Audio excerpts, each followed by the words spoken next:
Blog Talk Radio.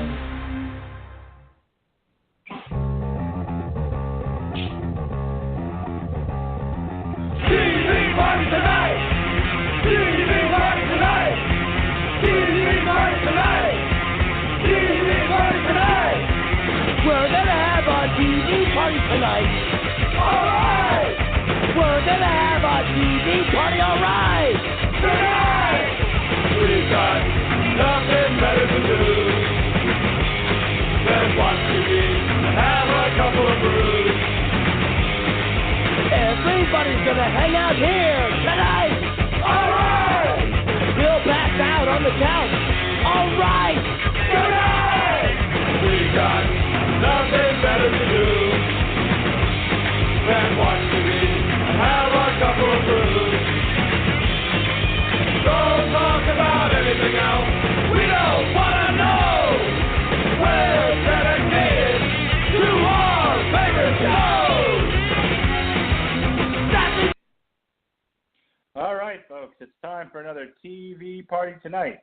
And I am your host, the mandated reporter, and frankly, I'm mortified, Mr. Mark Rattledge, along with several other names. I don't feel like saying them all tonight. There are times I have the patience to do my gimmick, and other times I don't have the patience for me. In any case, this is TV party tonight, and it's When in Rome week here on the Rattledge and Broadcasting Network. We are anxiously awaiting our guest host tonight, Mr. Andrew Graham. He should be calling in any moment now. And I brought him on for When in Rome week to talk about the Netflix series, miniseries as it were, 6 episodes long it was, Roman Empire, Reign of Blood, a docuseries based on historical events. It's all about Commodus. Commodus was one of the Roman emperors, and I didn't really, as much as I've studied Roman history, Roman Empire history, Commodus was not one of the ones I knew a whole hell of a lot about. Frankly, I saw the length of the series, and so it was about Rome, and thought, well, you know, this would be an easy one to tackle and talk about. So I really went into it blind, and I learned what it was about and what the whole story was pretty much as I was watching it.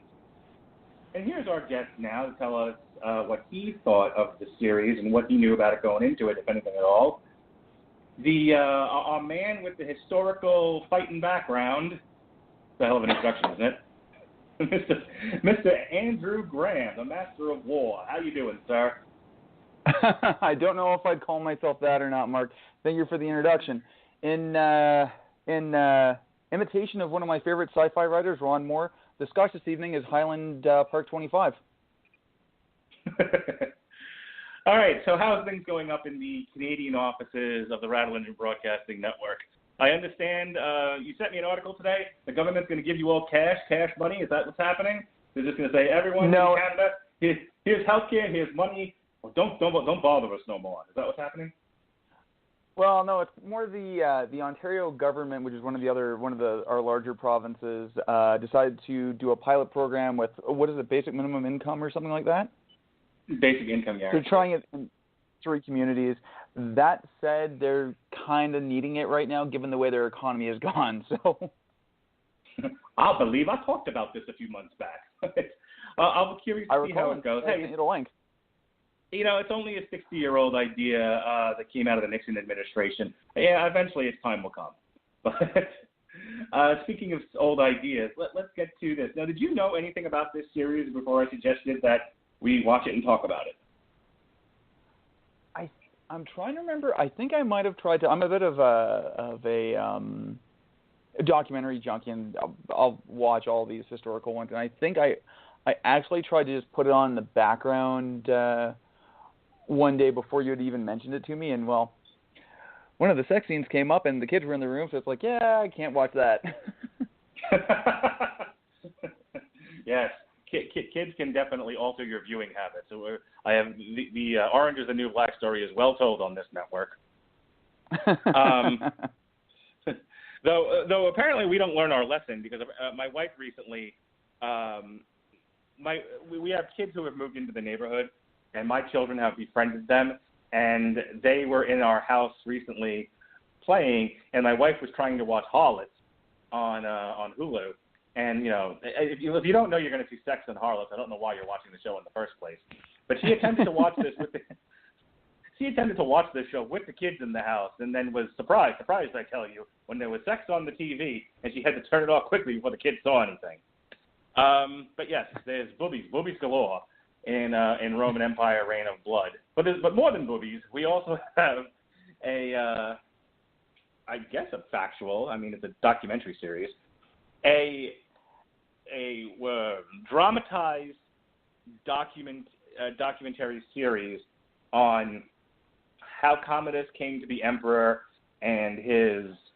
I'm going to throughout this discussion refer to Commodus as the Vince McMahon of the Roman Empire. Is it bad I just want to refer to him as Joaquin? Yeah. It's funny. I didn't realize that's what Andrew is drawing reference to the movie Gladiator with Russell Crowe.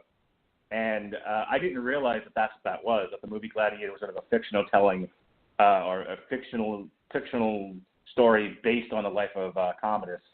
The big thrill here... I would argue that portions of this one are also a little bit fictional, but anyway. Okay.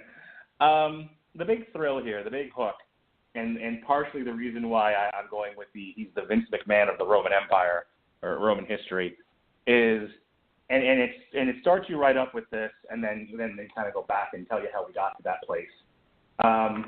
The big hook here is that this is the only Roman emperor, and correct me when my facts go off the rails here for me, but the only Roman emperor who competed as a gladiator as emperor. And I'll just go ahead and spoil the ending. Everything's a work. Even in antiquity, everything is a work. You know how they said in Spaceballs? Fuck, even in the future, nothing works. Well, everything is also a work. Not only does he compete as a gladiator, but he works his matches until he pisses people off and they throw him off the island. They kill him. Can I spoil one other thing, Mark? Oh, please, spoil away. I'm going to spoil away. Sean Bean makes it to the end.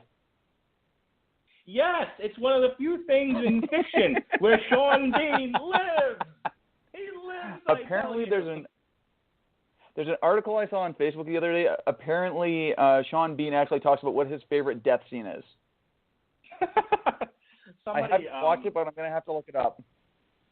Somebody, as we all know, there's always an intern somewhere out there working for some company who's listening to my podcast and getting ideas, which, by the way, intern, the intern that works for Warner Brothers in DC, I have a pitch to how to get Power Girl on The Flash and how to do the Red Sun storyline. But that's the whole thing for another day. So be on the lookout for that. Or just call me directly. I'm still waiting for my phone call to become a consultant for Warner Brothers in DC because God knows they need the help. In any case, that's not what we're going to talk about. All right. So the big hook is that he competes as a gladiator. That's where we begin with episode 1. Is he walks out with a big bear on his head, and he competes as a gladiator. Oh, I'm sorry, the lion. You're right. Sorry, I should know my animals. And he gets his ass kicked. Haven't you eaten a lion? I have. I had it on a taco. It was delicious. I've also had bear. How was that? A lot of the game meat that I've tried tends to be a bit tough. I suspect that the meat that we are accustomed to eating in our day-to-day diets became so because it's more tender, less tough, and obviously the animal itself could be raised in capture, could be raised on a farm. Though there is apparently a quote-unquote lion farm somewhere in Chicago where Cisco gets its lion meat from. I know that because I asked. It could be because also they're all predators. And it makes them taste different. Yeah, exactly. That's why I haven't had bear or anything like that. I have had quite a bit of moose, courtesy of my father-in-law, and that is quite tasty. Mooses are herbivores, aren't they? Sorry? Mooses eat vegetation, don't they? Yeah, definitely. It's like a gamier version, like a venison or something like that. The little venison that I've had has been very spicy. Welcome to Chef Talk, Game Meat Edition with Andrew and Mark. All right. Yes, I talk food too. I'm beyond history and fighting. But that's all we needed you for here. God damn it! Don't mess up your gimmick. That's why I'm a Bourdain fan. I have not watched many of his shows. I tend to. I have some odd reason. It's one of those. He's too cool for school for me. You know, it's like, oh, Anthony Bourdain, he does all those shows. But I don't have that same aversion to Gordon Ramsay. I'm weird like that. No reservations is good. Anyway, we got to stop getting off track. So out walks Commodus with a lion on his head, or a bear, or a tiger. Oh my! And he gets his ass handed to him momentarily, and that's where we freeze frame and go, well, how did we get ya? And our story takes us to the beginning, where his father, Marcus Aurelius, and I have a special connection to Marcus Aurelius. And you might be saying, what possible connection to Marcus Aurelius do you have? That's what my mother calls me. Not when I'm in trouble. When I'm in trouble, she usually calls me, hey, asshole. But just as a loving sort of, nickname, she would call me Marcus Aurelius. And I don't know if she even knew that was an emperor or it was just a name she heard once. But as soon as I saw that's where we were starting, I was like, hey, that's my nickname my mother gave me. Anywho. He is our philosopher king, and we meet Commodus, and Commodus is the spoiled rich kid of the philosopher king, hanging about in Rome, sleeping with the women, drinking the wines, and not really taking much of life seriously. And his mother finally tells him, much like a Def Leppard song, hey, you, get your lazy ass out of bed, or Kennedy, one of the two. You can go Def Leppard or Kennedy in this instance. In that case, she says, get out of bed, kick the hookers out of your bed, put some pants on. You're going to Germania to go learn how to be emperor next to your father. So what were your sort of first impressions as we delved into episode 1 and we meet Commodus, the spoiled prince, and this idea of, hey, you lazy sack, you good for nothing. You need to go learn how to be king. Get going. I mean, I kind of have very mixed feelings about this series as a whole, and maybe I'll get those out of the way right now, and then we can kind of go episode by episode. I've watched a lot of different kinds of documentaries. Like I just finished watching a great one called Oklahoma City on Netflix this weekend by American Experience, which was fantastic. And this was a weird one because I've seen kind of the dramatized documentaries before. I think the one that springs immediately to mind is the one that National Geographic did called Killing Lincoln, which I thought was done tremendously well. And this one's kind of weird because they're kind of doing it, they're trying to mix like a really melodrama, sordid melodrama kind of acting, storytelling a la The Tudors, Game of Thrones, Outlander to some degree, that sort of thing. And then they're kind of framing it around kind of like a very old school, like BBC documentary with a narrator and experts and things like that. And it kind of it doesn't quite know what it wants to be. In some cases, it wants to be kind of an in-depth historical thing, and in some cases, the producers left things out, which kind of questions that. And on the flip side, the melodrama is not fun enough to be. It isn't fun enough. Like say, I think of something like The Tudors, which is historically inaccurate as hell, but is also fun as hell because everything's so over the top. That's what I mean. The first episode kind of covers everything off. I think it covers a lot of your basics. I mean, it starts to talk about some of the fundamental running of the Roman Empire. It talks about, I'm trying to remember to what degree they start to talk about how much of Commodus was actually an exception, because he was the first, sorry, let me pull up the Wikipedia page here. I should note that I am not a classicalist, I am a historian. He was the first one born in the purple, i.e. born during his father's reign, and he was one of the first emperors to actually have a hereditary succession as opposed to just being chosen by the previous emperor and then thereby adopted. Right. That was one of the things Yes, that probably could have covered better in Gladiator the movie, where Marcus Aurelius choosing Maximus to become emperor wouldn't have been out of the ordinary, because that was fairly common for someone else to be chosen, not being their children, but maybe within the family, though.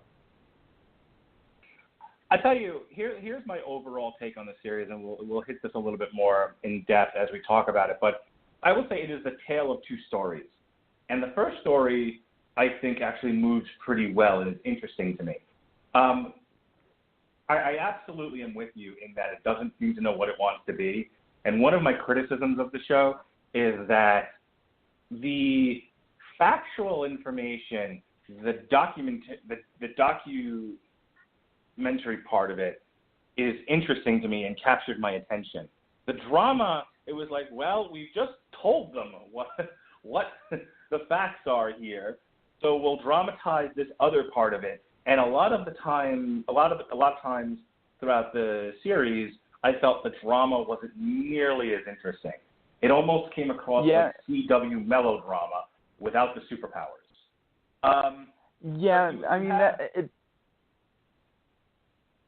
Sorry, go ahead. Go ahead. No, go ahead. I was going to say, the drama is kind of weighed down by the fact that I don't think anyone's a particularly, outstanding actor. And on top of that, they're kind of saddled with this habit that the series has of showing, and it happens one of two ways. It's either they show an obvious emotion and then it's narrated, or it's narrated and then they show the obvious emotion. It's like, Commodus is looking worried. And it's like, Commodus was worried about whatever. It's ham-fisted. And no disrespect to Sean, he was reading the script he was given, but it wasn't edited well. You almost wanted to talk to the narrator, but that would be very comical. And Commodus was worried about all these people betraying him. I am? All right. Also, I got to say, the guy who played Commodus, I think you're going to call him Vince McMahon. I'm sorry, I don't like to go with this one, but I got to call him Angry Dude Bro Commodus. Well, he does have a smoking hot body. I mean, I ain't getting nothing, but woohoo, hubba hubba. He's Angry CrossFit Commodus. It does look like, to fill out the cast of this thing, they went into gyms and found anyone that could read. Yeah, that's not too far off. But the tale of two stories, and I want to see if you're with me on this. The first part of it is, sort of the rise of Commodus to emperorship, and the fall and subsequent death of Marcus Aurelius. I thought that story and that Commodus was actually interesting, because here because it's the tale as old as time. You have this spoiled rich kid who, you have a Kennedy essentially, and I keep bringing up the Kennedy thing because I remember when I was in high school, a story was told, the legend of the Kennedy family, that where one Kennedy had died, or whatever, and the father goes, Joseph Kennedy. The father Jr. goes in, yes, and the father goes into JFK's room and says, "Look, get the hooker out of your bed and put your pants on. You need to run for president." Oh, something along those lines. And I always thought that was hilarious. And a very similar thing happening here. Almost to the letter, as a matter of fact, as the mom walks in and he's got the two women in the bed with him. That story in and of itself, and his, at first being resistant to the idea, and I don't want to go to Germania, and then getting there, and I don't want to learn how to use a sword, that sort of thing, and then rising to the challenge and wanting to impress his father and wanting to do something with himself, finding that burning desire to live up to his name. I thought all of that was interesting, and I actually thought it made him somewhat of a sympathetic character. Where things start to go, where the second story is Commodus, the gladiator emperor, the paranoid android gladiator emperor. Because once we got to the point where everybody and their mother betrays him, and he decides he's going to fix it all by being Vince McMahon, by being Vince McMahon and getting in the ring with various of his wrestlers, I was like, all right. And that, to me, wasn't an interesting enough story. Not to mention, by that point, he'd lost his mind. And rightly so. Everybody fucked him. And I was just like, okay, we're watching 3 episodes of his slow descent into madness.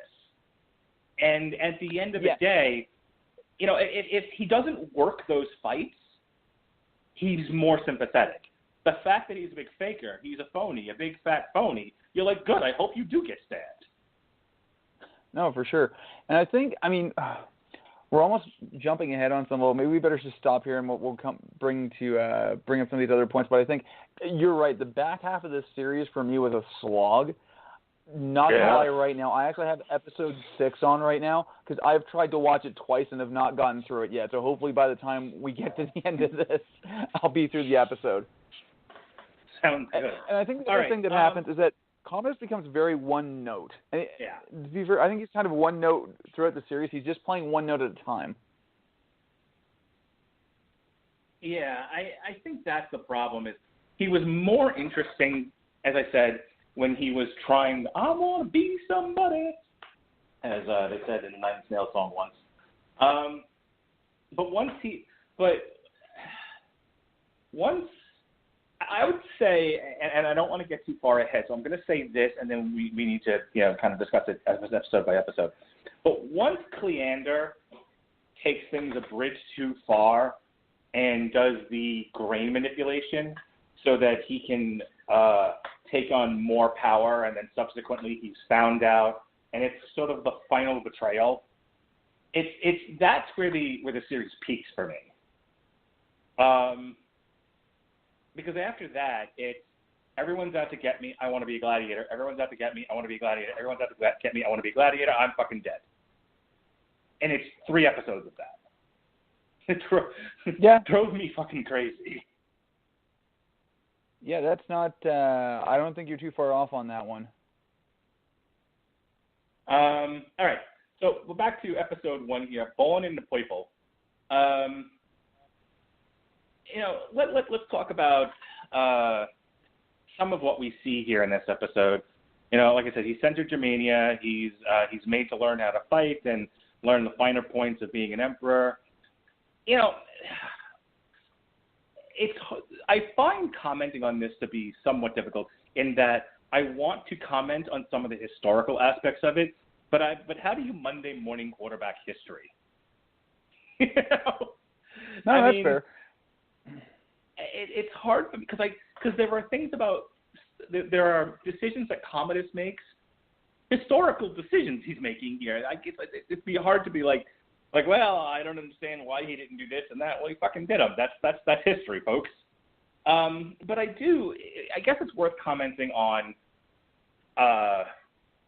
They make a big stink out of Marcus Aurelius fighting this unending war with the barbarian the Germanic barbarian tribes.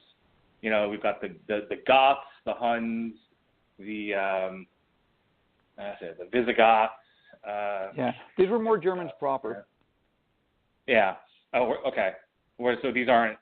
All right, then these aren't the barbarian tribes that I'm naming.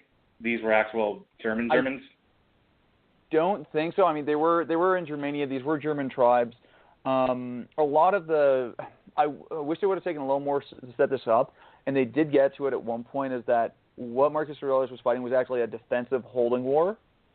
Not a war of expansion necessarily, because what had happened about 100 years before this, and let me catch my exact date, but the Romans had a disaster called the, I don't know if battle is the right word, but the, there we go, Teutoburg Forest. So it's called a battle, but it was really more of a massacre of in a place in Germany north of Danube called the Teutoburg Forest in 9 CE. So basically about 100, because it was happening about 190. So it was about 200 years ago.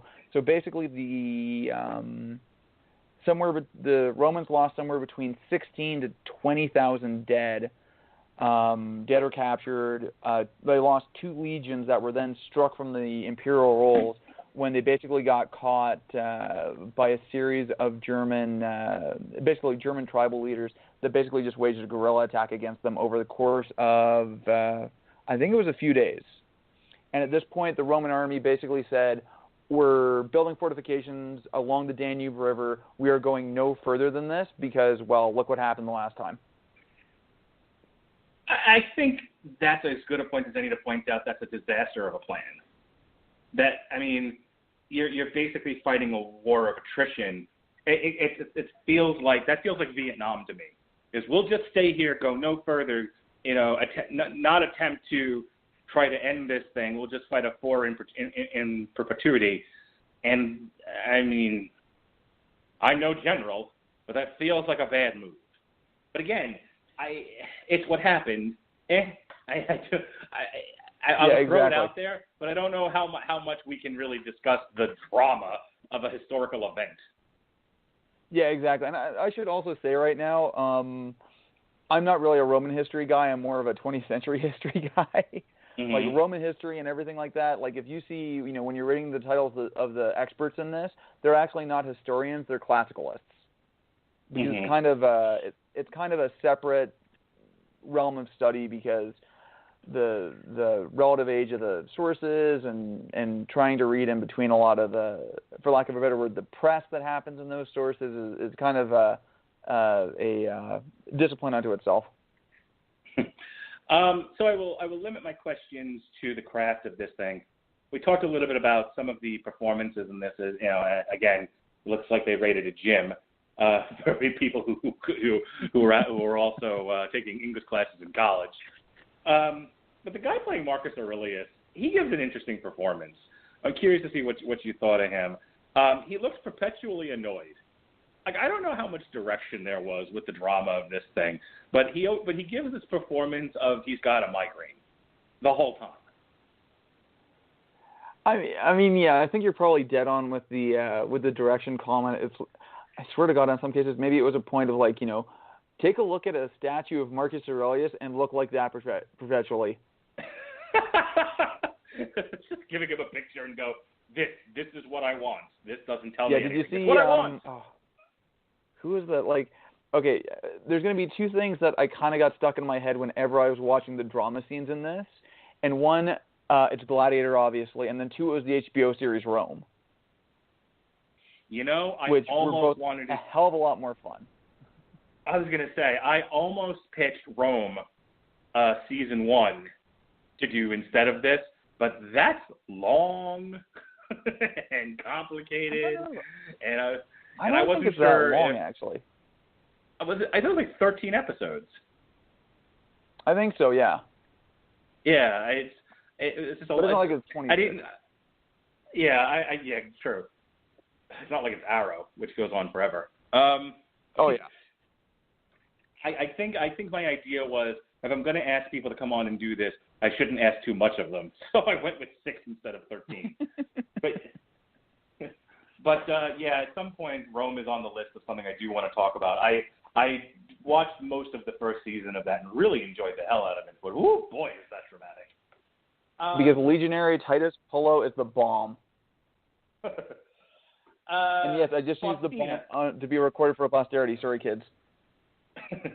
Before we move on to episode 2, a big part of the first arc of this thing is whether or not Marcus Aurelius will be with us for too much longer. And we have this, I guess you could call it a subplot, where his wife, I believe the character's name is Faustina. Of course. I'm looking at... Yeah, I think Faustina. Yeah, okay, here we go.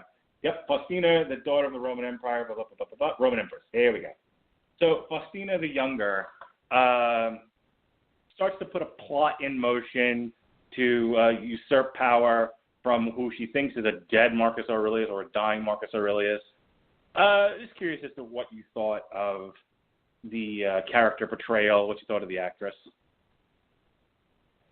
I mean, like, again, just, I mean, any questions about the acting are kind of like, it was kind of interesting. It was probably one of the more interesting subplots in the series, and I think you're right where the front half of the series is a lot stronger than the back half.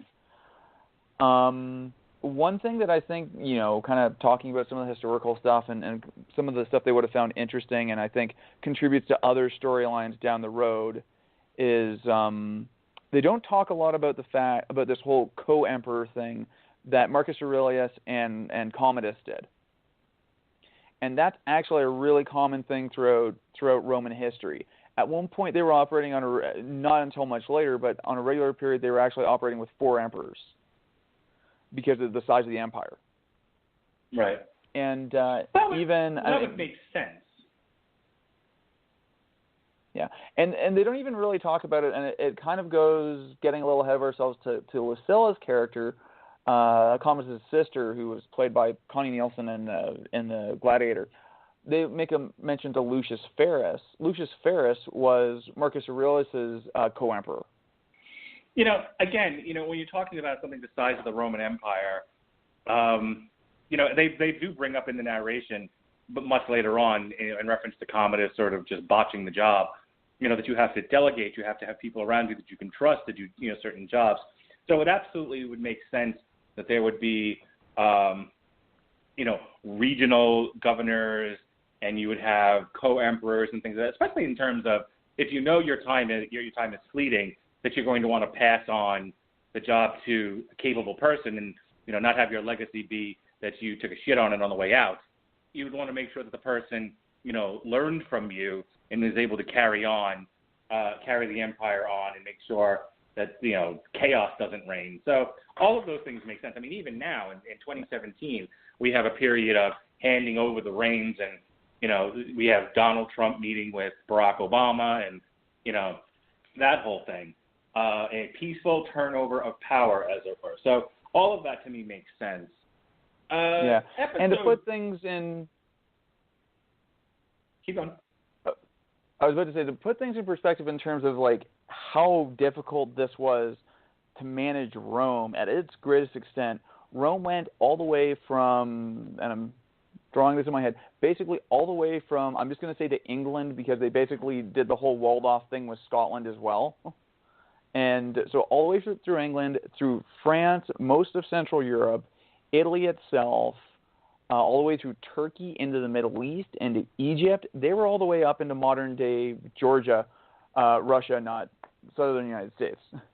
So, it was a massive amount of land. So they ended up, at one point, this is where things get really interesting, is that they actually split the empire in the Eastern and Western Empire. And, people consider the end of the Roman Empire, and this was the only university course I ever took on Rome, was actually the later Roman Empire. That when the Roman Empire ended in, I want to say, about 480, that was really the fall of the Western Empire. The Eastern Empire went on as the Byzantine Empire, Constantinople, until 1492 when it was besieged by the Turks. We actually talked a little bit about that, not intelligently, but a little bit about that last night when we discussed the Pax Romana comic book, which talks about sending a modern army back in time to the time of Constantinople. You know what? I've heard that story before. Yeah, it was an interesting comic book, to say the least. All right. A friend of mine told me about it. I think it showed up on Reddit the first time a few years back. Mm-hmm. Not bad. It's worth a read. The making of an emperor. The Germanic tribes strike as Marcus Aurelius succumbs to disease, leaving a skeptical Emperor Commodus to prosecute a war that doesn't interest him. Oh, gosh. I feel like this is the one where Marcus Aurelius finally does die, and I believe this is where he ends the war, correct me if I'm wrong, where he doesn't see he ends up doing a peace treaty with we'll just go with Germans, where they secure the border. Some of the Germans are brought into the army, and basically Commodus returns home. And okay, I'm good. I have to do this. I have to bring these things up, and I understand it's sort of arguing with the wall. You're not going to get any good answers. But just for the sake of argument and discussion, I'm going to throw this out there. So you have this far-off backwoods that you've now just secured and decided is going to be your border, and there's this discussion of what is Commodus's great legacy going to be? What is Commodus going to do now that he's ended the war? And while ending the war itself in some ways was a good thing, he has brought peace to the Roman Empire after X amount of years, my first thought is, and it's only because I've played a lot of Civilization, the video game. Once you have peace and you have these far-out borders, and why not start building these areas up? I mean, Rome was this great metropolis, but you have all of these vast cities, many of which are backwaters. As emperor, and you're trying to figure out what is your legacy going to be, why not be the Franklin D. Roosevelt of the Roman Empire and start, public works projects for as far and wide as your coffers can bear? It just seemed weird to me that he had so little vision and nobody else sort of in his ear going, hey, we have this holy shit big empire. You might want to make the places outside of Rome contemporary with the central city here, or at least, I don't know, maybe give them clean water at least. Maybe build aqueducts. Do something to build up these areas and solidify people's loyalty to you from Portugal to Israel. You see what I'm saying? Or am I, talking crazy?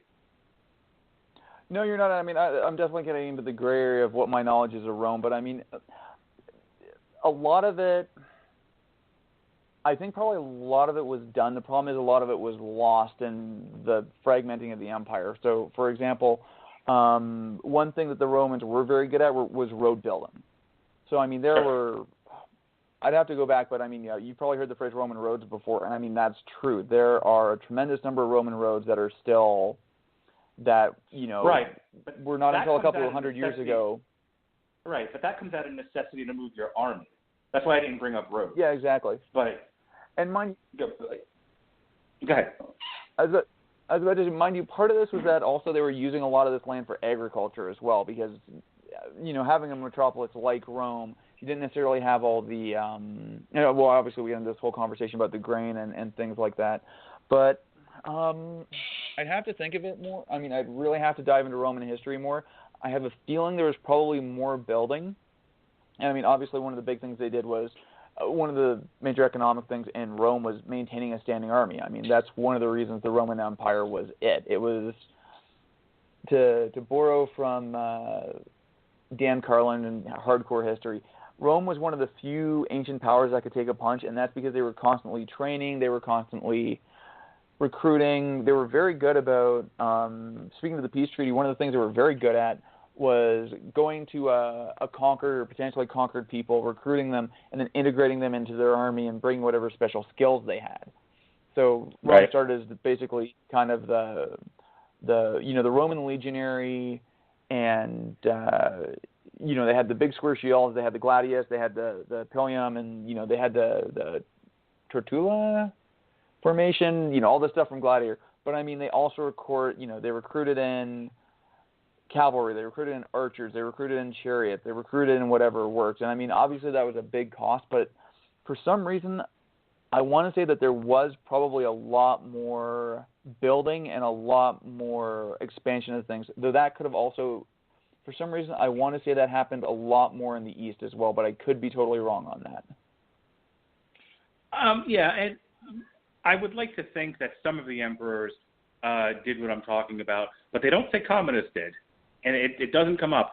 His big claim to fame, again, the Vince McMahon of the Roman Empire, like, hey, we've just brought peace to the empire. I'm going to return as the new emperor. What's the first thing you're going to do? WrestleMania. All right. You're going to distract the people with games. And there's this whole interplay with him in the Senate. You have the Cassius Dio and the other Justus Futz, and the one who's kind of willing to play the game with him, Dio is. The other guy, he's looking to fuck him any which way but loose. and of course, we'll talk about what happens to him in another episode. But Yep. I can't remember the name of the senator. But yeah, there's the we liked your father. Your father ruled with a nice strong hand. You're a putz, and so they don't want to work with him. And there's this they mess with him. He messes with them back. And one of the ways he does that is, we're gonna do games. We're gonna do a day of games, and we're gonna make the senators pay for it, and then we're gonna build a wall, and we're gonna make the senators pay for that too, and it's gonna be fun, and it's gonna be huge. All right, so. And I just remember watching that and going, really? This is what this guy is known for? Like I said, he's somewhat sympathetic to a point, but I do look at some of those decisions and go, yeah, I can see why your reign didn't last very long. Well, I mean, he did reign for 12 years, which, I mean, isn't bad among the Roman emperors. And I mean, probably once we get to the end, I have some other ideas on what they potentially could have done with this series, and we'll get into that, because I think runtime's a big issue with this whole thing. Yeah, this could have been shaved down a bit to maybe 4 episodes, but we're about to have a Hobbit conversation. And what do you want to cut, for Christ's sakes? All right, anything on episode 2 that tickles your fancy, gives you a burning desire? Not really, no.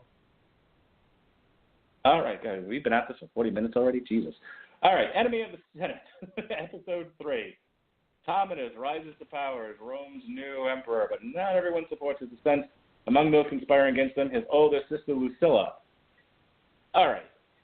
And again, I may be confusing my episodes a bit, but I feel like this is the one where they have the big confrontation, she and he, about how your great offense to me was that you were born. And again, I'm watching this thing going, are you so bad at this? Are you so bad at politics that rather than banishing this woman, or upon hearing that she is sought in a plot to have you killed, you don't go, I understand you're looking for power, and maybe put her to some degree, as any woman can be in this era, in charge of something? In a consultancy of some kind, the way women do in antiquity. Just like he comes. Again, look at the Rome series. Look at how all the women played the game there. Right. Exactly. And I'm looking at him, and I'm looking at this decision. Go, you've hurt my feelings. I will have you banished, and then subsequently killed. Like, why not employ her in some way? And I don't mean employ in the traditional sense of, hey, here's a job. But I mean, you have this woman, they make a point of saying she has all these political connections. She's got a mind for certain things. You need someone to help you run this fucking empire. They continually make Commodus very ham-handed in his handling and in his thinking, and very sensitive. I don't want to be as crass as to say butthurt, but that's almost like how he comes across. My sister tried to have me killed.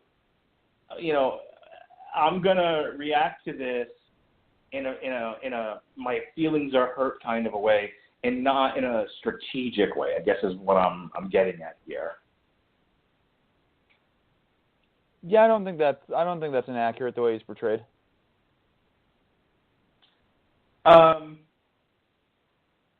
So that's the major crux of this episode. Again, we get a lot of dramatizing. It's funny, we have this sort of high-handed, here are the facts of the thing that went on, and then you have this sort of daytime soap opera part of it. Yeah, it's the series gets to be, after a while, very jarring, and how they sort of flip-flop between presentation of facts and the drama. Yeah, and I mean, I think also, again, like I said, I think, beyond the beyond the portrayal of Commodus himself, like I do find, You know what, screw it. I'm going to go for the obvious joke. This somewhat looks like this is a Roman documentary directed by Zack Snyder. And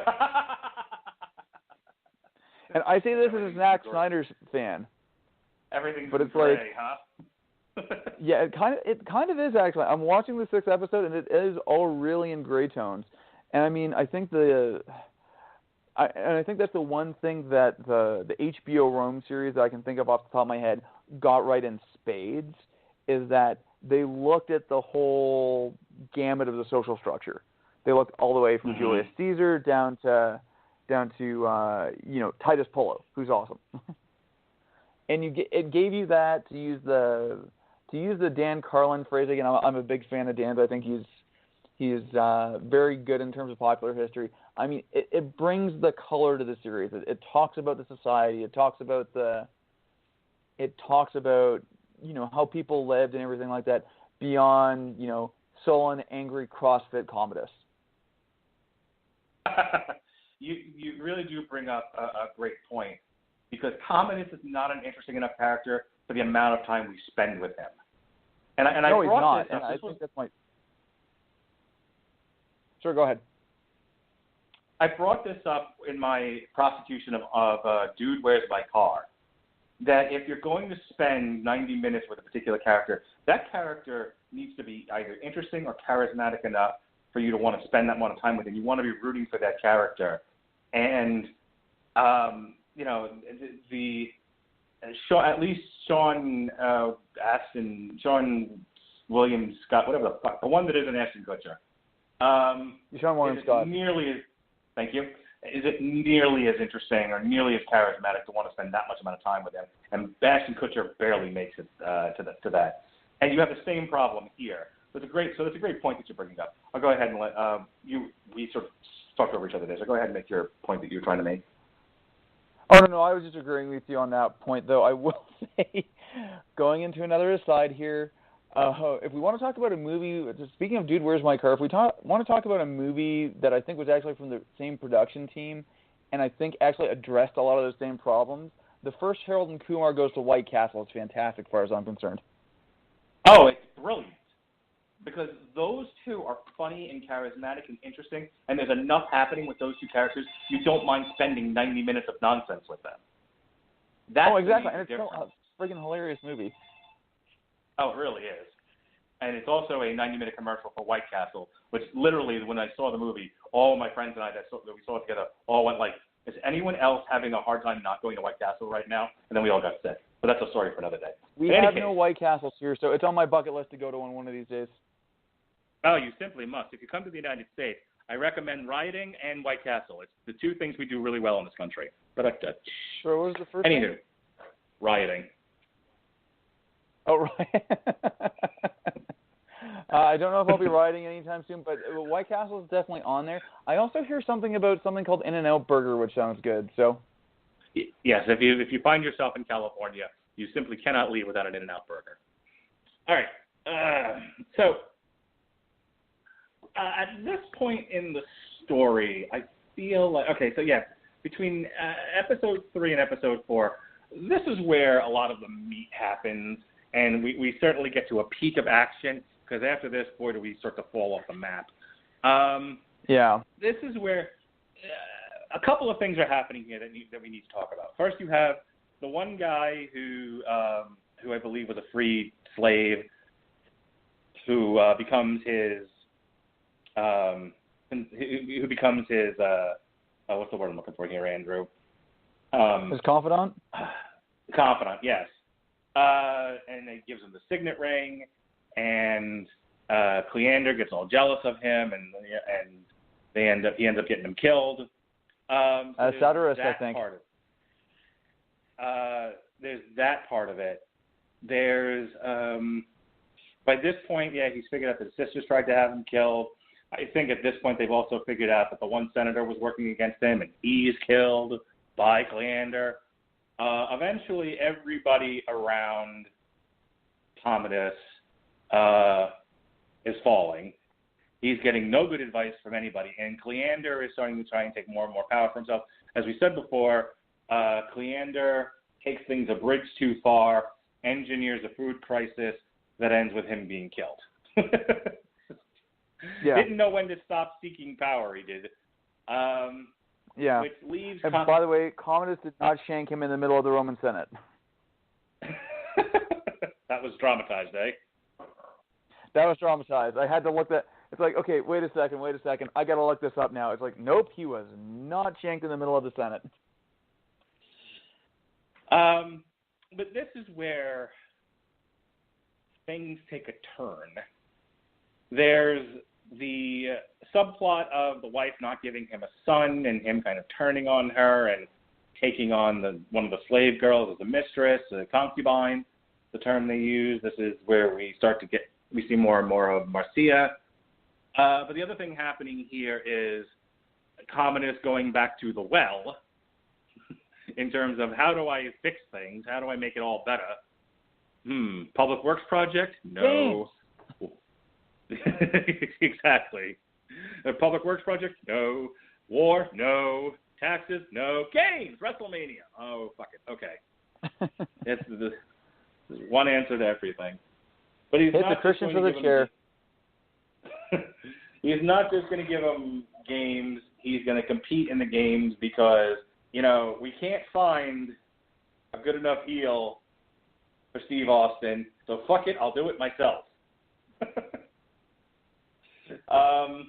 People listening to. By the way, everyone, if you're playing the Rattledge and Broadcasting drinking game, you take a couple of drinks for the constant wrestling references. All right. I've been drinking throughout, Mark. Don't worry. So I guess I'll just ask you about that. As you're watching this, if you don't know that much about him, and you're watching this not just as a historical information, but as a story, and he goes, "How do I fix this? Fuck it, we'll do games and I'll compete in them." What's your reaction to that? If you know nothing else about this person, you know nothing else about Commodus other than he's one of the 5 shit Roman emperors, the one that brought about the darkness, as it were. And you're seeing the story unfold the way that I did, that really, this is it? This is the sum total of who you are? You're some asshole who the answer to everything is, fuck it, we'll do games? What's your reaction to that? I mean, they kind of talk about it quite a bit. It's a guy who's not prepared. It's a guy who doesn't have the temperament for this, and it doesn't work out. And I mean, okay, I'm gonna bring this up once. I'm gonna do it because someone will comment if I don't. It felt like they were ham-handing in some Trump references because they were emphasizing the unpreparedness. They were I don't know. Maybe I'm drawing a very vague thing, but I thought if it was ham-handed and pointless. I'm not speaking in support of this comparison, but I don't know. I'm not going to argue that it's there. I didn't see it, but then again, I think I've somehow managed to block vague references to Trump from my brain. Like if they appear in front of me, I won't see them. Fair. As if I'm piece getting of there footage myself. is missing. So. Yeah. Yeah, I exactly. Can't take it. I will say that the Boss Baby is much more a reference to Wall Street and Glenn Ross than anything else. The Trumpiness. God. Anyway, maybe. But it's hard to watch this. It's like watching a TV show where, or a movie where your main protagonist gets to that point of the story where they're terrible and can't pull out of it. You know what I mean? Yeah. Where you're just. This might be too old a reference, but it's like watching the Basketball Diaries, where I don't know if you've ever seen this, but yeah, but Leonardo DiCaprio's character gets to the point where he's so pathetic you don't even want him to get better. He's so bad, and at the end of the movie he's just screaming, if I remember correctly, and it's just like this is not a sympathetic character at all. It's more contemptible, and you just want it to be over. It becomes a bit torturous. The one I think of is The Tudors. Okay. Did you ever watch that one? So basically, it's Jonathan Rhys-Meyers. So he's playing King Henry VIII. It's only really about Henry VIII, and it goes through this entire series. And I think it's 4 or 5 seasons long. And by about the end of season 5, you've gotten to the point where it's no longer about, or at least for us when we were watching it, it's no longer about, the intricacies of this character or anything. It's like that. It's like, let's see what he absolutely goes batshit crazy about this week. That's what it was. And it's because Jonathan Rhys-Davies just played it so over the top. Like if they did a Commodus melodrama in that style, I'd probably be all over it. So McNulty from The Wire. After sort of his redemption. Either. Okay, well, he sort of redeemed in season 4, and then he goes right back to being a complete bag of shit in season 5, and he's irredeemable. He's so bad in season 5. You're just like, oof.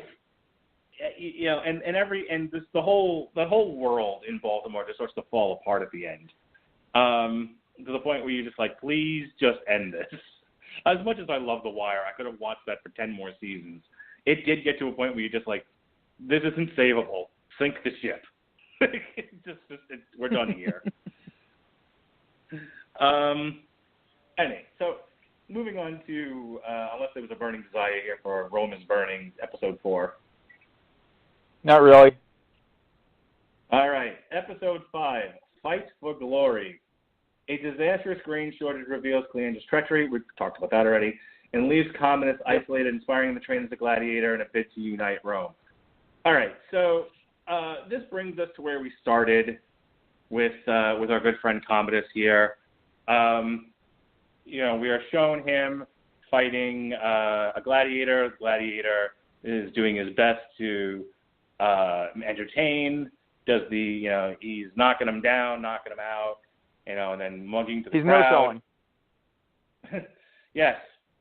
And eventually, Commodus throws sand in his eyes, and then he stabs him with the pole, and he wins the fight. And there's a succession of these fights.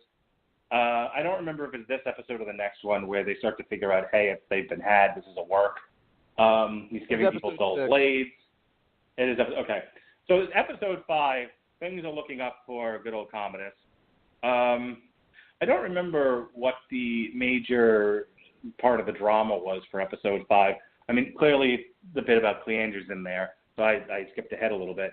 But the early part of his gladiator games, the only real drama here is no one wants him to do it, and then he does it, and it's successful, and he's getting the recognition and the love that he craves by being a starlet. He's being a what do you call it? An athlete, a star athlete, celebrity athlete. That's the phrase I was looking for. He's getting all of what he wants by being a celebrity athlete. And it was frustrating for me to watch because, again, I'm looking at this going, how in any way does this make you a good leader? It was making me laugh, and as I think about it now, it makes me laugh even more because we talk about the idiocracy, specifically the movie where they have Terry Crews as the president, and he's like an MMA fighter and an actor and all this other. He's a celebrity, celebrity athlete who becomes president because of his celebrity. But that's supposed to be the future. I haven't seen that whole movie, but I've seen the first 10 minutes where they kind of explain how they got there, and that is one of the most disturbingly genius things I've ever watched. What kills me is that we have this tendency to go, things are the worst they've ever been. And then I look at this guy, and granted he wasn't an elected official, but if that's even remotely accurate, wow, we haven't changed. We haven't changed at all. We are still en masse people who will gladly glom on to a celebrity doing something physical, doing something entertaining, in lieu of any kind of actual, like, do the nerds ever win, Andrew? Do the people who can actually run things ever win? Was Woodrow Wilson Honestly, the last time a nerd got power in this country? I would say Obama was pretty nerdy, but Ugh. I mean, Come on He's some no level, Woodrow when you look at it, I don't know if things turned out too well for Wilson either. Anyway, that's getting into a whole other conversation, but when will the Spiro Agnews have their day? That's what I'm trying to ask you. When will the Spiro... No, I'm sorry. Go ahead. I would say, actually, I mean, I think that's kind of one of the... I think, if we want to talk about other things that this thing's kind of trying to do, just even when you see the title Roman Empire Reign of Blood, like when I first saw it, it's like, okay, I'm assuming that because they're giving this very broad title, we're going to be seeing some kind of general survey level length of the Roman Empire or something like that, or something along that line. I was expecting I, Claudius. Yeah. Well, even Claudius was a relatively short amount of time. But I mean, you look at Marcus Aurelius. Marcus Aurelius right there is a perfect example of the nerds winning. Because he's a guy whose writings, as far as my understanding was, are still the basis for a lot of philosophy, still the basis for a lot of governance, still a basis for a lot of things if you go back far enough. And I mean, it's kind of, like I said, it's a bit of a disservice to the series because they wanted to go for the bang crash games and boobs, for lack of a better term. But they decided to go in that direction. And you could have started to tell this narrative along the line of, like, okay, so Marcus Aurelius was this, amazing genius guy. There's episode 1. And, you talk about his reign and everything that happened in it. Then you get into Commodus and you start to say, okay, point 1, this was a guy who obviously wasn't prepared, who wasn't a man of literature, who wasn't, and who really a generation or two before probably wouldn't have been selected as emperor. Because again, when you look at it, like, the Roman emperors didn't choose their sons. They chose other family members, but they chose the best dedicated of them. So, for example, when you look at, when you talk about Claudius, there's a perfect example. Claudius had a limp, and he was deaf in one ear, and he had a speech impediment. Like, he's probably not winning elections here or anything like that. But the emperor prior, or I'm trying to remember, was he preceded by Caligula? He might have been. But in any case, it was on some level, I mean, it was an oligarchy, but it was also a meritocracy at some level where you're at least often getting qualified people brought into either the Augustus or the Caesar level of the Roman, kind of the high end of the Roman Empire. And again, you could have told that as part of this story to say that, well, here's kind of where the descent begins. If you want to read kind of a fall of Rome narrative. Since it's a long time since I've actually sat through I, Claudius, I think I may not have remembered exactly how long it's supposed to take place within the Roman Empire, but the series itself was like 13 episodes long. It goes on forever. Oh, yeah. All right. Episode 6, 14 Days of Blood. Lavish imperial games at the Colosseum. Go back to 5 for 1 second. Sure. No, absolutely. Go ahead.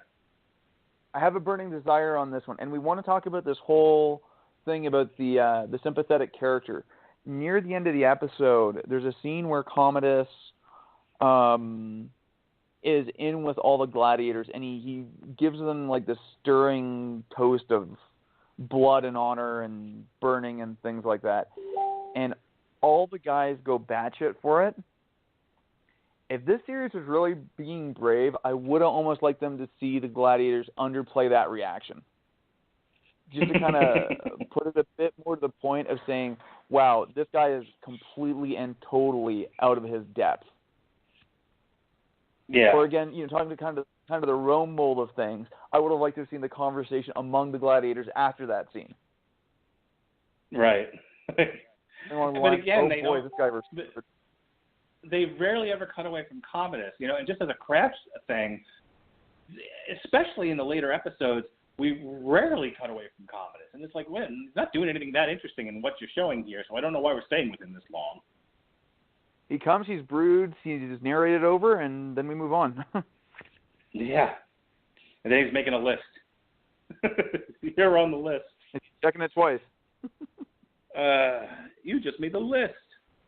All right. 14 Days of Blood. Lavish imperial games at the Colosseum are highlighted by the Emperor's bloody victories, but his paranoid abuses of power lead to a final betrayal. All right. So we talked about the fact that he's working matches at this point. He's giving everyone dull blades, and the gladiators themselves are basically throwing the fights at the right moment. So again, these are worked shoots, as it were. And this is all designed to make him look like the conquering hero, but he knows that if he actually competes fairly, he's probably going to end up dead, D-E-D, dead. Oh, yeah.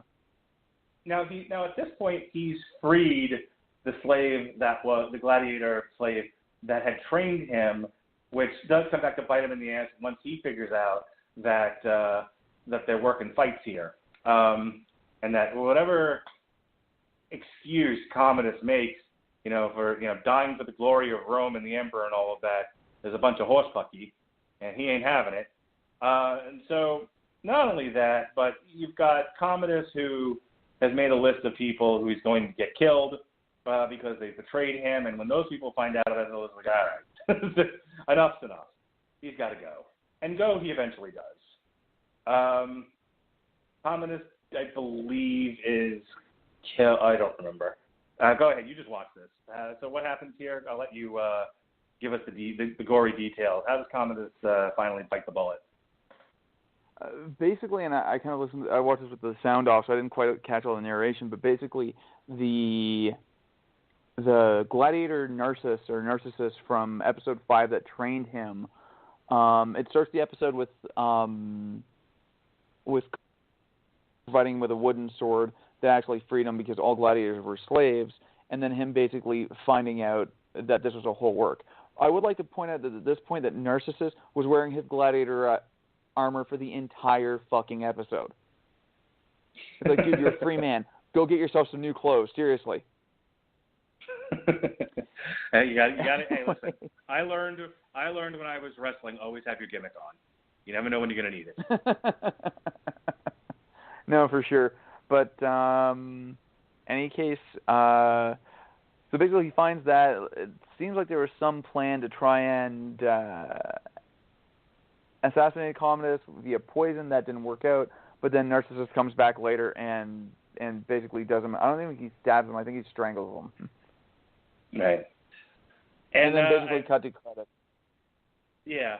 You have some final moments with the classical historians, who are telling you, sort of summing up the life of Commodus and sort of giving some final thoughts on it.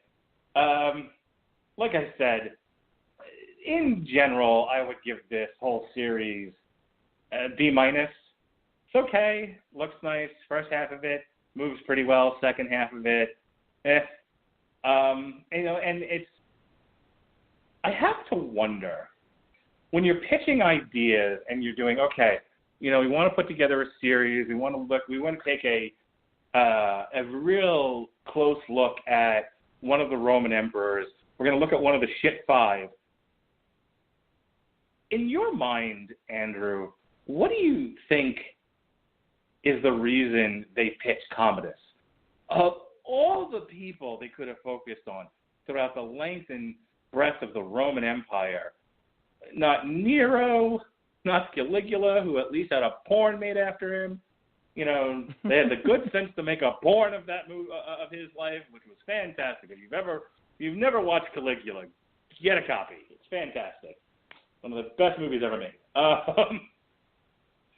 But I mean, not Nero, not Caligula. Commodus? I can't even be. He's kind of an also-ran. Yeah, of all the people they could have focused on, and it's not like there's been a ton out there. Certainly not on Netflix. Yeah, I mean, if you wanted to, you could have done like a 6-episode series of the 6 worst emperors in Rome, and that probably would have been a really good way to go with it. Yeah, one episode for the 6 worst would have been, per one. Really, they couldn't have told Commodus' story in one episode.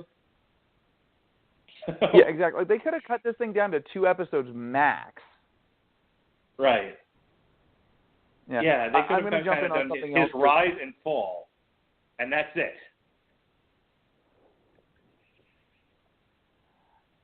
Okay, I got to jump in on something here because I just hit the Wikipedia page as I finished watching the series and reading about his actual assassination in 192, and they totally fabricate that thing. Did they? So, yeah, Narcissus wasn't a gladiator. He was just his wrestling partner. Ooh. And Commodus wasn't actually... Narcissus was already part of the... I think... Again, I didn't watch it, but it didn't look like Narcissus was part of the conspiracy. He had just gone and confronted him out of his own part of it. But Narcissus was actually his part of the conspiracy, and he strangled him in his bath. Okay.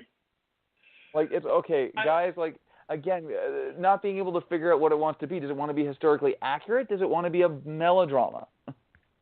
See, I have a real problem with that, because if you're going to do a documentary series, but you're going to dramatize, you still have to keep with the facts. You just can't then make shit up because it makes for better drama. That's Gladiator. Yeah, exactly. You're like, I mean, I'd rather watch Gladiator 6 times in a row than go through this again.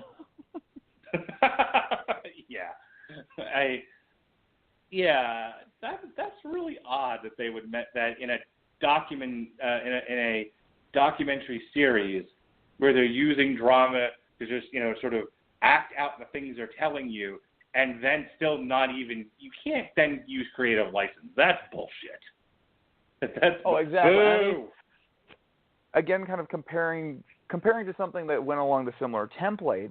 Like, I mean, and again, this isn't something that I'm particularly versed in, but like that Killing Lincoln show did a really good job because it was about 2 hours long. It was about a period of about 2 days, and you hired some good character actors to play everybody, so all of those went well. You had good narration. You kept it pretty straightforward. And you didn't go from there. You didn't try to cover 12 years of history from a period that we don't have a lot of verifiable facts on. Like, it's just like, again, I think the approach is kind of off. And I think one way to say this series kind of has this weird ability to cover both a lot of breadth, or I'd even say it doesn't even cover a lot of breadth, but it doesn't have a lot of depth either because of all the really poor drama. So, like, I remember years ago, like, they talk about the whole games and the gladiators and stuff like that. And, I mean, I remember seeing... In fact, you know what? I've probably got it on DVD. There's a couple of pretty decent Gladiator documentaries. I think one of them was included on one of the special editions of Gladiator. And it really starts to get into the whole psychology of it.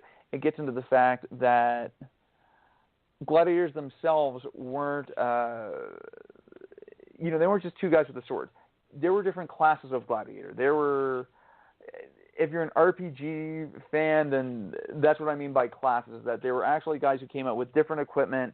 They played a somewhat different role. They fought in a different way, and there's a whole psychology behind that. I mean, when you get into some of the extravagant games, I mean, I can't remember if it was the Colosseum proper or one of the other Roman arenas, that they actually flooded so they could hold naval battles. Oh, that's awesome.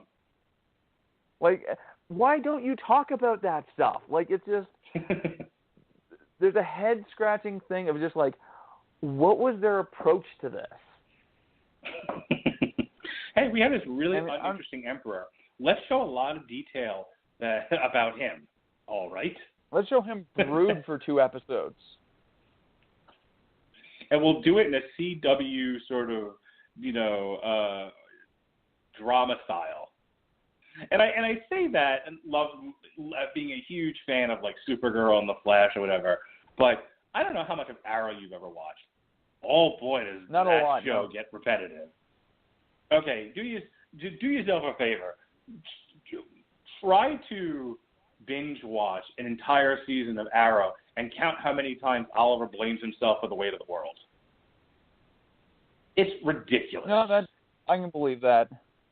But I mean, like, again, talking about this alternate pitch. So, again, me with my admittedly not great knowledge of Roman history, like, so you have Marcus Aurelius, you go to Commodus, but I don't know if they talk about this. Then the year after, literally, there are 5 emperors. Because what is it? I think... Yeah, so Commodus was killed on New Year's Eve, and then... So I'm just reading off Wikipedia here. And then, basically, one was killed, another couple were ousted. I think one may have died of natural causes. Like, okay, put from Marcus Aurelius through the year of 5 emperors into a series, and that's interesting. Oh, yeah. Or do the last 5 Roman emperors. I think that's a really interesting story. Or here's a thought. Do Constantine. No, not the magic, not the magician from the DC. By the way, we were having, just as an aside, since I brought up Constantine, we were talking about Halloween costumes because it's almost May, and we need to start thinking about these things. Anyway, for sure. So I'm trying to convince my 6-year-old that she should be Zatanna for Halloween, since my son's going to be the Flash. I figure, well, let's have 2 DC superheroes. Makes sense, right? You're a good father. My son... Thanks. So I don't know how I feel about my daughter wearing fishnets. We'll probably have to do something else with that look. But in any case, you can do something else with that look. But that's a good character, though. We watched the episode of Justice League Unlimited where Batman sings the blues, and I showed it to her. Fantastic. Just because I wanted her to see Batman sing. But also, there's 2 female protagonists, and Zatanna's in that episode. I thought, my daughter. My daughter is absolutely into any strong female character anywhere, anytime. So as many of them as I can expose her to, I try to. So I was like, okay, here's an episode that focuses on Zatanna. Let's watch that. She loved it. She thought it was great. She thought Zatanna was an awesome character. I'm like, even her original Batman the Animated Series intro was great. And I was like, and I'm just, she's obsessed with Poison Ivy, and I'm like, there are other characters, okay? Let's get away from Poison Ivy for just a minute. So I wanted her to see it, and then I was like, okay, you should be Zatanna for Halloween. That's an easy costume. We just need to get you like a lady magician costume, and boom, you're Zatanna. That's the beauty of it. And so she's slowly but surely now getting into Wonder Woman, which makes sense. There's a huge push now in the media for Wonder Woman with the movie coming out on June 2nd, which then we'll be reviewing the week after on DMU Hollywood here on the Round Broadcasting Network.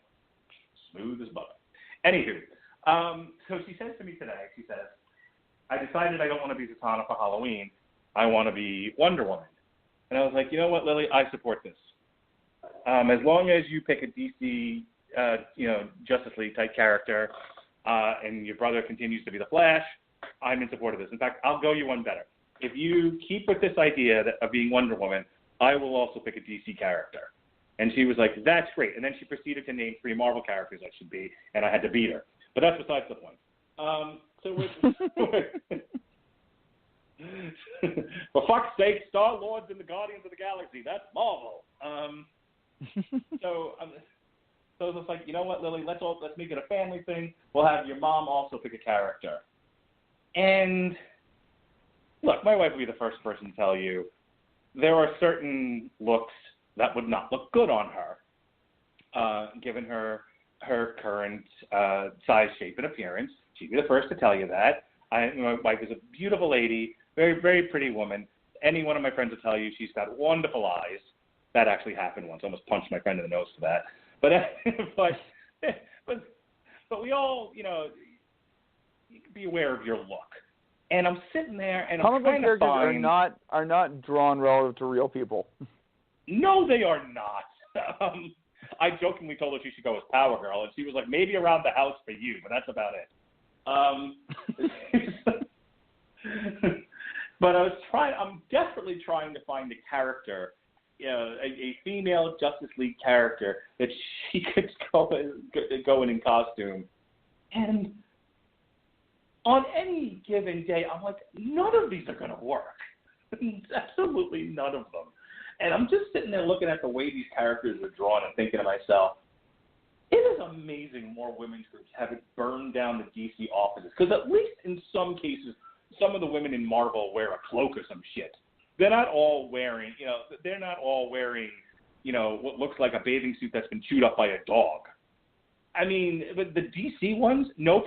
They all look like strippers. Every last one of them. Every last Justice League character, female Justice League character, looks like they could double as strippers. It's sad. So the deal was, I figured I'd go as the version of Superman where he just wears a T-shirt and jeans. I said, we'll get you a I said, we'll do the same thing for you. We'll just get you a Batgirl T-shirt that's got a cape on it, and you can do Batgirl in T-shirt and jeans, and that's how we'll handle that situation. He was like, it's fucking May. Drop the subject. I'm like, all right. So anyway.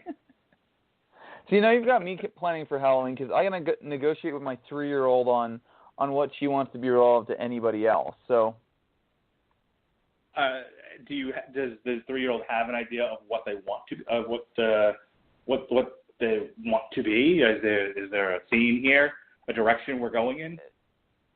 She likes the Disney princesses, but she tends to swerve at the end. So, like, literally, I think we had her in a Belle costume for about 5 minutes, and then she does suddenly decide to swerve and goes Snow White instead. Yeah, that's what happened. Lily did the same thing to me one year, where it was Elsa, fucking Minnie Mouse. I don't know how that happened. Like, yeah, exactly. They just walk into the store, and suddenly they're into something completely different. I've got Annabelle like leaning towards Rey, so I'm hoping we can go with that. Rey from Star Wars? Oh yeah. Okay, that's a good choice. Now, are you going to do a joint costume with her? Like if she does Rey, do you do Kylo Ren? What's the plan here? I honest to God want to do Kylo Ren really badly, actually. Well, because I'm not putting my son in the Kylo Ren costume. That's not going to end well. Yeah, that's I don't want to encourage that. Just saying. Exactly. It never ends well for the dad. All right. No, exactly. He's kind of round and rolly. We might just make him BB-8. There you go. A little beach ball on him, paint it up, good to go. You got to get your wife involved in the mix too. You got to give her a martini in one hand and a gun in the other and tell her she's Carrie Fisher. I think I might be able to get her to do Jyn Erso. Boo, Princess Leia, come on. But wishful drinking Princess Leia. Have you ever seen the cover of the wishful drinking book? No, I haven't. Look it up real quick. That's the version your wife should be. Princess Leia from A New Hope, but with a martini in one hand, looking just looking ever so depressed. What's the name of it called? Wishful drinking.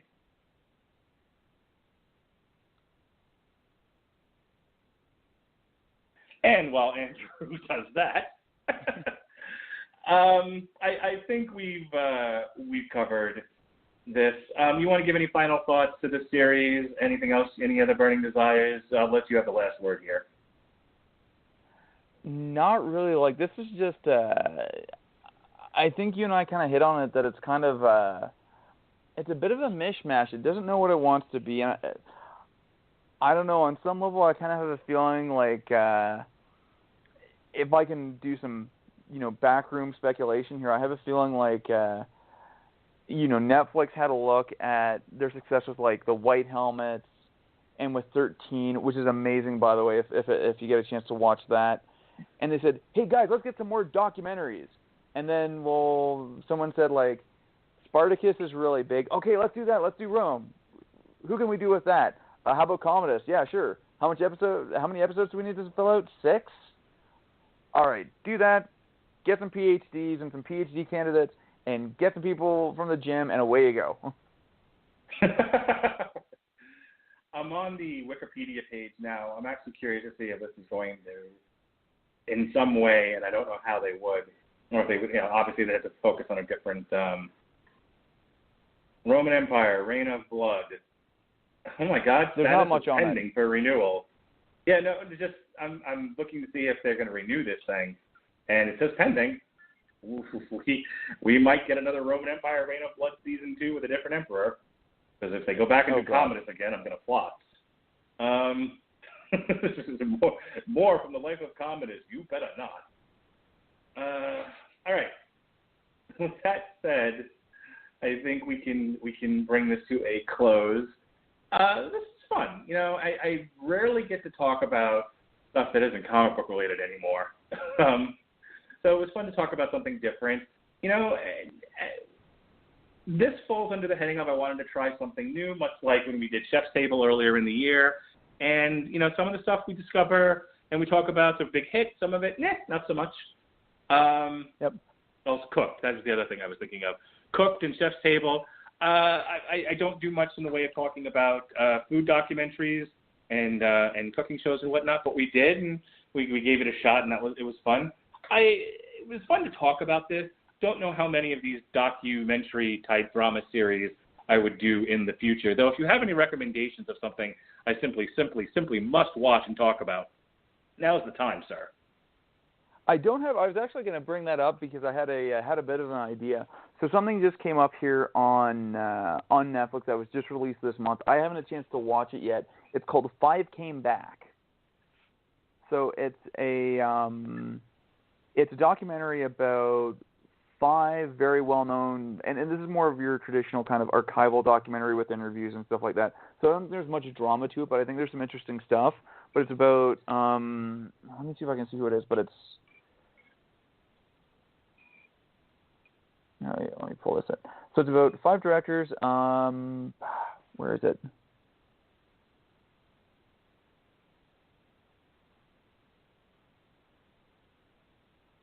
Oops, wrong one. Oh, there we go, 2017 series. So, who produced this? Yeah, so, okay, executive producers include Steven Spielberg. Was Hanks involved in this? Maybe not, but this is about basically John Ford, Frank Capra, John Huston, William Wyler, and George Stevens. So, 5 very well-known Hollywood directors, and this is about their time in World War II. Yeah, and a lot of it's talking about a lot of it's also talking about because they did a lot of documentaries and things like that, and a lot of the propaganda pieces, which also, by the way, have now been released on Netflix themselves. So I think that's kind of an interesting one, especially with Dunkirk coming out in a few months and things like that, which I believe I will be reviewing with Winfrey. So. Yep, and because I'm not going on a cruise, so will I. Yeah. So this one so the guys involved, like they're talking to, are like Francis Ford Coppola, Guillermo del Toro, Paul Greengrass, Lawrence Kasdan, and Spielberg. Oh, I'll have to check that out. You know what? We'll give that a look-see, and maybe around the time of, see, what do I have on the schedule during the week of Dunkirk? Let's see. Yeah. There's actually one other one that I just watched, and I don't know if this one's available on U.S. Netflix or not, but it's called Our World War. Mm-hmm. And it's a 3-episode series that's about actually the British involvement in the First World War, and it covers kind of 3 very short periods based on guys' letters and accounts and things like that. And it's got kind of an interesting presentation style. Like, it's all the period accurate costumes, but on some level they almost took, for lack of a better word, a Call of Duty Modern Warfare presentation in places. And I quite enjoyed it. It might be worth a watch, and it's also kind of that one might be good just because there's a couple of really significant centennials as far as World War I goes. I think I was just reading in Time that I guess the U.S. entry into First World War was a few weeks back. So if you want to do 5 Came Back, that's doable. We can do that. I've got something scheduled for that week, but that's something we can move. We just need to record ahead of time because I actually will be away that Thursday. I'm going to be driving up to West Virginia. Almost heaven, West Virginia. So maybe if you and I can do a sort of a YouTube thing and sort of pre-record this, and then we can put it in the can to air July 27th, I think that would be fine. Oh, that sounds like fun. All right, 5 Came Back. I have thoroughly enjoyed this one, Mark. Thank you. No, absolutely. I always enjoy having you on the show. I find your knowledge of these things, even when you say, I don't know about how much I know about this. You know more than I do, so it's fine. I would. No, go ahead. I was about to say, also just to throw this one out here, because you are very much a food guy, and I enjoyed the, I can't remember, was it the Cooked or was it the Chef's, what was the food podcast you did a little while ago? We did two. We did Cooked closer to the beginning of the year, I think it's February, and then Chef's Table, we did a couple of weeks after that. Yeah, I really enjoyed those, and honestly, I would say I think you guys get Anthony Bourdain Parts Unknown on U.S. Netflix. Give it a try. Mm-hmm. I think you'll enjoy it because, I know Bourdain elicits a lot of different opinions, but I think he's a guy that understands on a very basic level food as a method of communication between culture. And with, unlike, a lot of his shows have been really good, but Parts Unknown's really interesting because this one's done with CNN. He's got a lot of backing, so he's gone to some very, very interesting places. So, I think, let me just look this up really quick, just on my own. Yeah.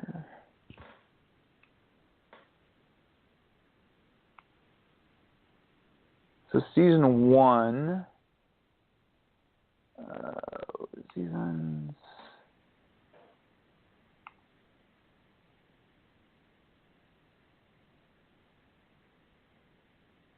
Pardon me as my thing waits load. So, like season 1, he went to Myanmar.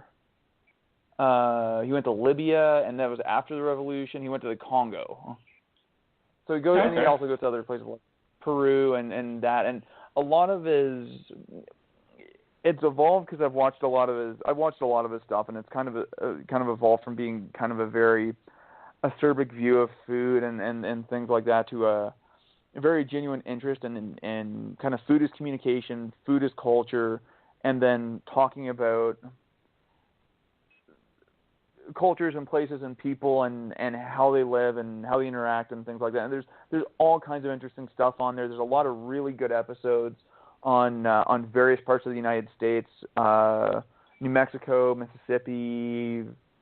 I've got one on here for Los Angeles. Los Angeles is specifically about actually Koreatown. His Bay Area one is one of my absolute favorites because it's largely martial arts based, because at this point this is him actually going to train with Half Gracie and I can't remember the teacher's name, but there's a lot of really good jiu-jitsu stuff in there, which I'm always down with. So give it a try. Maybe that one could be a future TV party.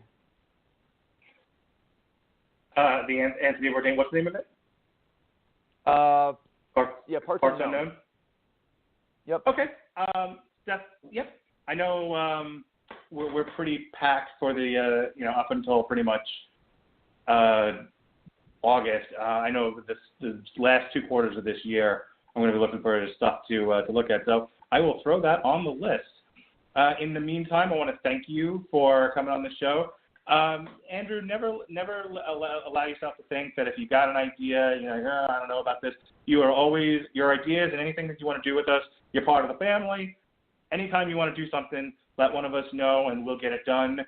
Always enjoy talking to you. When in Rome Week continues tomorrow on the Metal Hammer of Doom. Unfortunately, we're not going to have Robert Cooper. He's got a crazy work schedule these days, and unfortunately, even though we did this for him as one of the ones he suggested, he's unfortunately not going to be able to be on the show.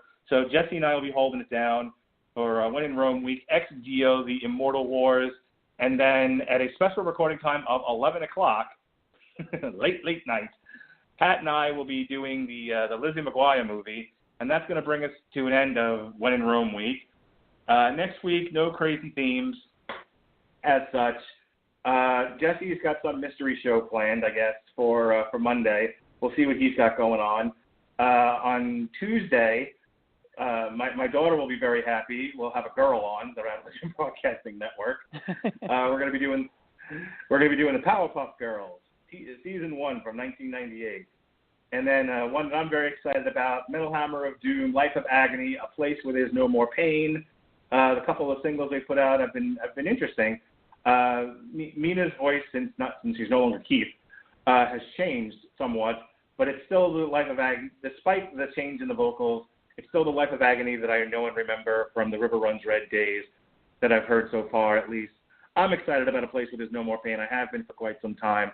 We'll talk about it 10 o'clock on May 3rd. And then finally, On Trial is back with our first of 2 shows for the month of May, both in the science fiction realm. The first one being Contact with Jodie Foster.